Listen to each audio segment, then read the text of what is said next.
Welcome to WTDC 25, the World Telecommunication Development Conference being held here in Baku in Azerbaijan. And I've got the great pleasure of being joined in the studio today by Dr. Cosmas Lakizin-Zavazava, who is the Director of the Telecommunication Development Bureau for ITU. Dr. Zavazava, welcome to the studio. Thank you, Max. ITU's Global Connectivity Report. The report has just been launched. You just launched this report. Why is this report important? Well, this report is quite important. It's a landmark report. It's tracking the progress we have been making for the past 30 years since the establishment of the development sector. So indications are that we are making great progress. As you know, we just launched the facts and figures last week that indicate that we were having 2.6 billion people for the past 4 years who were offline, and now we have made significant progress because we only have 2.2 billion people that are offline. Still too many, but at least we are making some progress, and we have 6 million people that are actively online. It shows confidence and trust in connectivity, and I think we are basically making a lot of progress. As you may know, if I could just add that 96% of the population is already covered by broadband, and mobile broadband is growing faster than fixed broadband, which is a very good thing. So we are very pleased, particularly that we are launching this report at the World Telecommunication Development Conference. And what are some of the key findings of the report? They are quite a mixed bag. One is the issue that we need to connect to develop resilient infrastructure, which is reliable, affordable, but that must be accompanied by digital skills, because there is no need for you to get coverage to be able or to have a smartphone or a smart computer while you cannot use it effectively. And it is not just a question of sending emails or going on Facebook. It is about universal, meaningful connectivity, and that's what we are promoting. And I want to acknowledge our partnership with the European Union, with whom I signed an agreement for over 3 million euros, which is helping us to promote universal, meaningful connectivity throughout the world. How does the work of BDT help support the recommendations of the Global Connectivity Report? Well, it dovetails fully with the work of the development sector. We are responsible for mapping broadband infrastructure to make sure that we identify gaps, policymakers make informed decisions, and we pave a way for the private sector to invest in order to fill those gaps.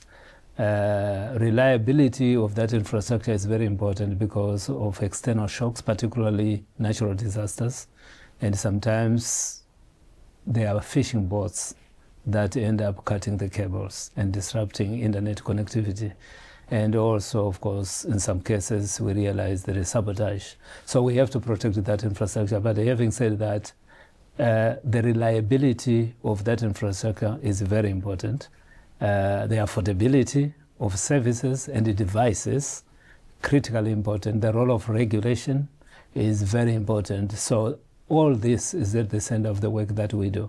We want to make sure that the infrastructure is there in terms of access, but also we can measure the connectivity and the use of that. That's why I was telling you that the 2.2 billion people still remain. It is based on our statistics that we collect and the process. But we want also the people to be able to afford the devices, but also the services, so that they can use effectively the modern technologies and be able to remain safe when they are online, including children. Child online protection is an important element of it. So this report is guiding us, is giving us a roadmap, as much as we do when we hold every year the Global Symposium for Regulators. We always give them the roadmap in terms of regulation so that they can refer and be guided accordingly. Now, we last met here in the studio about a week and a half ago. It seems longer than that now. We've had a lot of water under the bridge since then. But I just wanted to ask you this. We're coming towards the end of WTDC 25. How has it been for you? This has been the best ever. In terms of attendance, we have almost hit 2,000 people. Right. participating and representing all the regions of the world.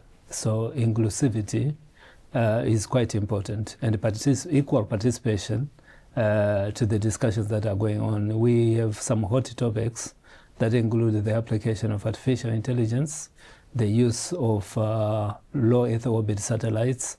There are many topics of interest, and we want this diversity in terms of topics for discussion, and we want equal participation. That's why at this conference, we didn't allow anyone to run side events, because we know there are some small delegations that struggle to cover all the committees. Right. So I'm very pleased in that regard. The quality of work, the membership contributions has hit the record. So, which is important, it shows that people are interested in what we are doing. The diversity of the participants from member states and the member states, of course, categorized as developed countries, developing countries, small island developing states, landlocked developing countries. They have been participating in full swing, but we also have private sector who are industry, and the voice of the private sector is important, and industry and academia, quite important, because they help us, the private sector, in innovation, in investment, but also equally important academia in terms of research and the work of our study groups. So I'm excited. We are looking forward to be implementing the Baku Action Plan, and the ideas that we got from our membership, inspiring. The Baku Action Plan, which will be good for the next 4 years, essentially. Absolutely, and even beyond, because it's like a foundation. As I can see, there's been some kind of continuity between what we adopted in 2022 at WTDC in Kigali and what we are adopting here at Baku, because infrastructure is infrastructure. It's the common denominator that is required, and you can only improve and build on it and make sure you take into account emerging technologies and marry these new technologies with new regulatory practices, new policy frameworks and legal frameworks to make sure that there is no gap between the technology itself and the practices. And we don't want anything that is going to hinder the application of the technology for good in terms of smart agriculture, monitoring, adapting and mitigating climate change impacts, cybersecurity threats as they evolve with AI coming into play, but also ills like deepfake, hallucination, false misinformation, etc. So we want the population to remain safe and to be assured. There must be trust and confidence, and we are committed to drive that agenda. You couldn't hope for better than that. Thank you so much indeed, Dr. Cosmas Lakasan-Zavazava, for joining us in the studio. Of course, we'll catch up again very soon. Thank you very much, Max. Thank you.